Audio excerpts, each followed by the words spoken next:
Doctor Meredith black एक अनुभवी मानव विज्ञानी थीं जो अपनी अदम्य जिज्ञासा और प्राचीन रहस्यों को सुलझाने की प्रवृत्ति के लिए जानी जाती थीं। जब उसे दूर के चचेरे भाई से आयरनवेल के उजाड़ शहर में एक लंबे समय से परित्यक्त लोहे की खदान के बारे में एक गुप्त पत्र मिला तो उसकी रुचि बढ़ गई। पत्र में एक ऐसे अभिशाप के बारे में बताया गया था जो शहर को पीढ़ियों से परेशान कर रहा था। एक अभिशाप खदान से ही जुड़ा हुआ था। मेरेडिथ शाम के समय आयरनवेल पहुंची। डूबता हुआ सूरज ढलती इमारतों पर भयानक छाया डाल रहा था। शहर लगभग वीरान था, अपने पूर्व स्वरूप का भूत। बचे हुए कुछ निवासियों ने उसे संदेह और भय की मिश्रित दृष्टि से देखा। वह पुरानी खदान की ओर बढ़ी। उसका दिल उत्साह और भय के मिश्रण से धड़क रहा था। खदान के प्रवेश द्वार पर अंधेरा छाया हुआ था। जंग लगे लोहे के दरवाजे अपने कब्जों पर अनिश्चित रूप से लटके हुए थे। एक लालटेन और अपने संकल्प के साथ मेरेडिथ अंदर चली गई। हवा धूल और जंग की गंध से घनी थी। उसके कदमों की आहट संकरी सुरंगों में अशुभ रूप से गूंज रही थी। जैसे जैसे वह गहराई में गई, उसे दीवारों पर खुदे हुए अजीब प्रतीक मिले जिनका अर्थ समय के साथ खो गया था। वह जितना आगे बढ़ती गई, माहौल उतना ही दमनकारी होता गया। अंत में उसकी नजर एक छिपे हुए कक्ष पर पड़ी जिसका प्रवेश द्वार एक चट्टान की स्लाइड से छिपा हुआ था। कक्ष के अंदर हवा ठंडी थी और पूर्वाभास की भावना ने उसे जकड़ लिया। कमरे के केंद्र में एक अलंकृत लोहे की वेदी थी और उस पर एक जंग लगा हुआ प्राचीन ताबीज रखा हुआ था। जैसे ही मेरेडिथ पास आई, उसकी लालटेन टिमटिमा गई जिससे कमरे के चारों ओर लंबी छाया दिखाई देने लगी। ऐसा लग रहा था कि ताबीज किसी काली ऊर्जा से स्पंदित हो रहा है। अचानक एक आवाज कक्ष में गूंज उठी, गहरी और गूंजती हुई। आयरनवेल के अभिशाप को तोड़ने का साहस कौन करता है?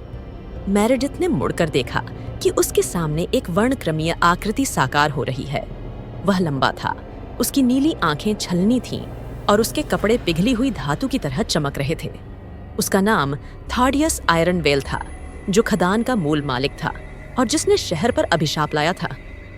मैं डॉक्टर हूँ, मेरेडिथ ब्लैक, उसने अपनी आवाज को स्थिर रखने की कोशिश करते हुए कहा। मैं उस अभिशाप को समझना चाहता हूँ जो इस स्थान पर व्याप्त है। थेडियस की आंखें थोड़ी नरम हो गईं। आप बहादुर हैं, डॉक्टर ब्लैक।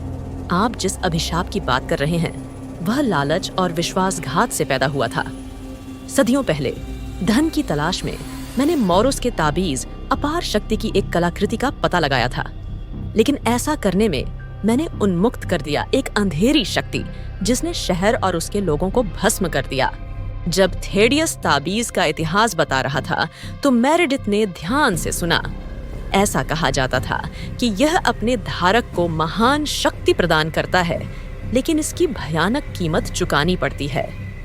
थेडियस ने अपने अतृप्त लालच से प्रेरित होकर चेतावनियों को नजरअंदाज कर दिया था और इस प्रक्रिया में खदान और शहर को कोसते हुए ताबीज अपने लिए ले लिया था।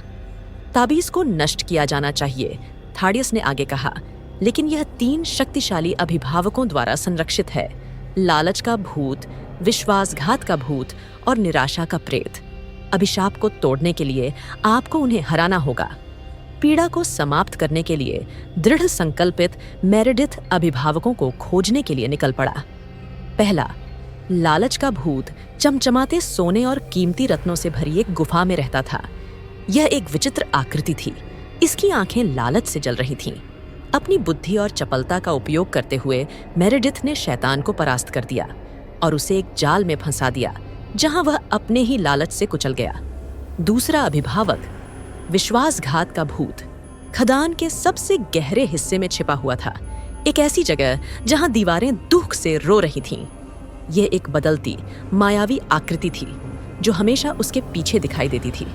मेरेडिथ ने सच्चाई और क्षमा के शब्द बोलते हुए इसका सामना किया और भूत दूर हो गया। उसकी शक्ति उसकी ईमानदारी और संकल्प से टूट गई। अंतिम संरक्षक, निराशा का प्रेत, खदान के बीचों बीच उसका इंतजार कर रहा था, जहां बिल्कुल अंधेरा था। ये एक विशाल आकृति थी जो छाया में लिपटी हुई थी, जिससे निराशा का स्पष्ट भाव झलक रहा था। मेरेडिथ ने बेहतर भविष्य में अपने विश्वास से शक्ति प्राप्त करते हुए अटूट दृढ़ संकल्प के साथ प्रेत का सामना किया। उसके साहस और आशा ने निराशा को दूर कर दिया और प्रेत शून्य में लुप्त हो गया। अभिभावकों की हार के साथ मेरेडिथ कक्ष में लौट आया। ताबीज की काली ऊर्जा कम हो गई थी, लेकिन उसमें अभी भी दुर्भावना बनी हुई थी। उसने अपनी पूरी ताकत लगाकर ताबीज पर हथौड़े से प्रहार किया, जिससे वह टुकड़े टुकड़े हो गया। कक्ष में एक चकाचौंध रोशनी भर गई और उसे अपने ऊपर राहत की लहर महसूस हुई। थेडियस की आत्मा एक बार फिर प्रकट हुई। उसकी आंखों में कृतज्ञता की झलक थी। धन्यवाद डॉक्टर ब्लैक, आपने हमें अभिशाप से मुक्त कर दिया है। आयरनवेल शहर आपका बहुत बड़ा आर्नी है। जैसे ही मेरेडिथ खदान से बाहर निकला, आयरनवेल में भोर हो गई। दमनकारी माहौल खत्म हो गया था और शहर में शांति की भावना बस गई थी। वह जानती थी कि उसने एक ऐसी कहानी उजागर की है जो पीढ़ियों तक बताई जाएगी। साहस और मुक्ति की एक कहानी जो साबित करती है कि ज्ञान और दृढ़ संकल्प के प्रकाश से सबसे अंधेरे अभिशापों को भी तोड़ा जा सकता है।